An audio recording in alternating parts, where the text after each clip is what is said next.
Now going into Dax Hill's third year in the NFL, it's time to start talking about the fifth year option, right? Because again, after next season, this is something that the Bengals are going to have to either pick up or not pick up. Sports Illustrated predicts that the Bengals will decline Dax Hill's fifth year option. And to be honest, this doesn't really make sense. Now, my guess is they will work out a new contract way before this, and it will probably will get done at the end of this season. But at the same time, there's really no reason for them not to pick up the fifth year option. So let's talk about it. Dax Hill so far has not made the Pro Bowl. In his first two seasons, now going from safety to cornerback, he has not made the Pro Bowl one time. That is humongous for the fifth year option. If he was a back-to-back Pro Bowler, we'd be talking about something different. But for someone who has not made the Pro Bowl one time, it puts him into a little bit down, the tiers here. So, for example, if he did go and make the Pro Bowl twice, he would be looking at a price tag of around, well, again, depending on what position he ends up lining up as here. I'm not sure. I think it's going to be whatever position he changes to, not the position he was when he got drafted. I'm not sure, though, with the NFL rulebook and how that really, kind of breaks down. But with that being said, it's going to be this little parameter check here. Those who have averaged at least 75% snap share through 3 seasons, or have cost 50% or better in each of their initial 3 slates, among the players who will come in at tier 3. Did it say something about Pro Bowl? Oh, actually, wait. Let me scroll up here. Okay, I'm stupid. Let me scroll up here. This is what I'm talking about. Okay. Players who have been original invitees to 2 or more Pro Bowls, only ballots only, reside on the top tier. So this is if you've been to 2 Pro Bowls. He would be making on the fifth year option $19.8 million, or for a safety, $17.12. Again, I'm not sure. I'm gonna guess it's the position he changes to, but it depends. I mean, if they don't change his position officially with the NFL and they just say, "Hey, listen, he's a safety playing corner," then I believe he'll just be a safety.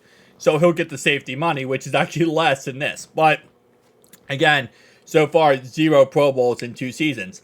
If you made only structure covers players who have been selected to 1 Pro Bowl as a alternates. So, meaning that you've been to 1 Pro Bowl, he has not been to 1 Pro Bowl. He could still make a Pro Bowl, though, in these last 2 seasons. So, let's keep that in mind.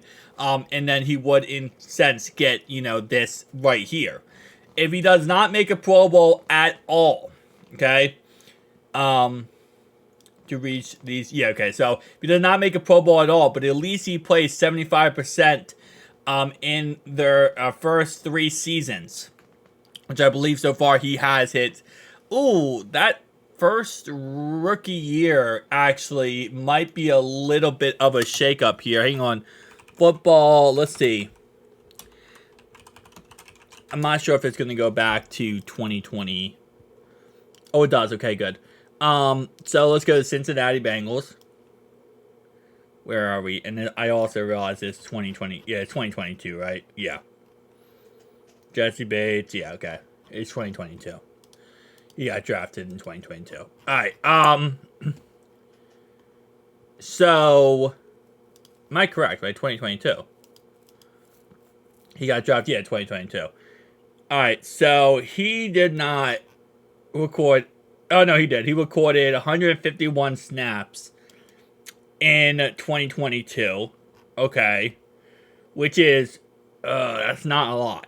Now, he was a backup, obviously, to Jesse Bates and Von Bell, but he did not record that many snaps in 2022. In 2023, after last year, as a full-time starter, he did accumulate 1,091, so he should be fine in the end here.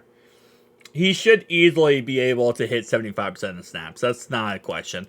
So he's going to hit in this ballpark range right here. He's not going to hit in this one because, again, he will end up hitting 75% of snaps. So if he doesn't hit a Pro Bowl, we're going to be paying him in cents here. I'm going to get, again, $13.38 million or $9.51. I'm going to guess it's going to be safety money. So that's how much his fifth-year option is going to be if he does not hit a Pro Bowl. Why would we not pick up that fifth-year option? If we have not worked out a contract with him just yet, and we're still working out a contract, why not? 9.51. The salary cap's going to keep going up. The money is going to be less and less. Like, there's no reason not to. And even if he does make a Pro Bowl, I mean, 13.82. It's 17.22 is a lot, though.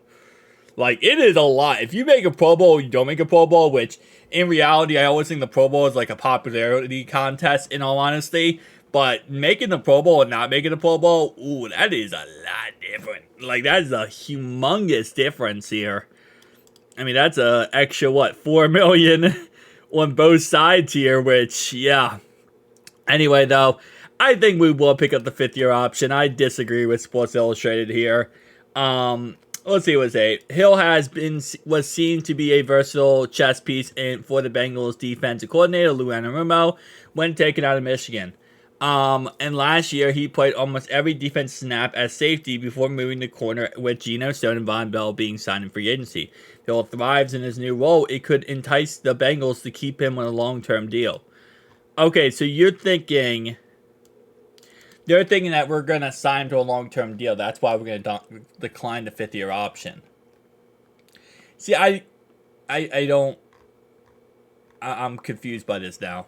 Because if we're going to sign to a long-term deal, we would never get to a point that the fifth-year option would be a thing. Right? We would never get to the point where the fifth-year option would be a thing if we're going to sign to a long-term deal. We'll get the long-term deal figured out before the fifth-year option ever becomes really a reality. Because if I believe so correctly, we don't have to worry about the fifth-year option until, a season and a half away. So, again, like I said, I mean, okay. I agree. I think we'll work a long-term deal out with Dax Hill here. I don't think the fifth-year option will ever become a thing. But even then, if crap became crap here and, it ended up really turning upside down for us when it comes to Dax Hill, we're going to pick up the fifth-year option no matter what. So it doesn't really matter in the end.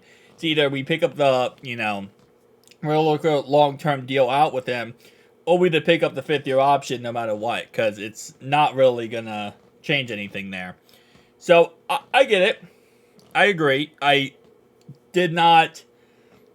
don't understand this article completely, to be honest. I think it's kind of stupid because in the end it's like, well, yeah. You shouldn't predict we're going to decline it. We're never going to get to the point where we have to give it to him. If you work out a contract before, the fifth-year option become a thing, then you don't have to give it to him. Then you're not declining it. You're simply just not even enticing the idea of the fifth-year option. But, all right. GG. Peace out, guys.